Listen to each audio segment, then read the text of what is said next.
Kaso ng flu-like illnesses sa Region 1 mula January hanggang October 2025, bumaba raw kumpara noong 2024.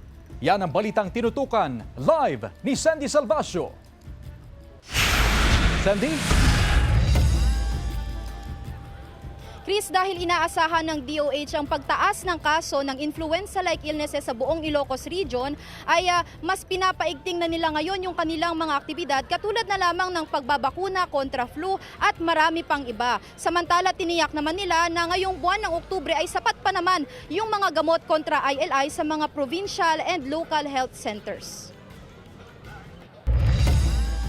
Halos hindi na raw lumalabas ng kanilang bahay ang 64 anyos na si Lola Librada dahil sa takot na makakuha ng sakit lalo't nababalitaan daw niya ang pagdami ng kaso ng flu-like illnesses. Kung lalabas man, lagi raw siyang nagsusuot ng face mask. Doon, nagdidirig ng halaman, nagwawalis, ganun lang. Once a week lang ako lalabas. Dinala ni Nanay Ruby ang kanyang bunsong anak sa klinik kaninang umaga. Ilang araw na raw na inuubo at sinisipon ng bata. Kasi mainit po siya, mga 1 week na po. Tapos inuubo po, sinisipon. Sa pag umuubo po siya, nahihirapan. Sa tala ng Center for Health Development Region 1, mula Enero hanggang October 4, nasa 8,842 na ang bilang ng mga tinamaan ng influenza-like illnesses sa buong rehiyon. Pero mas mababa raw ito ng 16.6% kung ikukumpara sa 10,605 cases na naitala sa parehong panahon noong nakaraang taon. Alam naman po natin na kapag mas malamig yung panahon, mas malaki yung tsansa na magkaroon ng mga influenza-like illness, lalong-lalo na yung mga kabataan at yung mga nakakatanda. Tiniyak ng CHD1 ang kanilang kahandaan sa posibleng pagdami pa ng kaso sa mga susunod na linggo.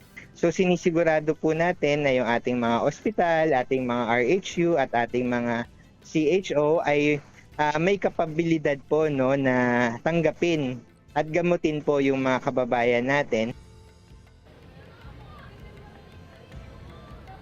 Chris, pinabulaanan ni DOH Secretary Teodoro Herbosa yung mga kumakalat na maling balita na magpapatupad daw ng lockdown ang pamahalaan dahil umano sa flu outbreak.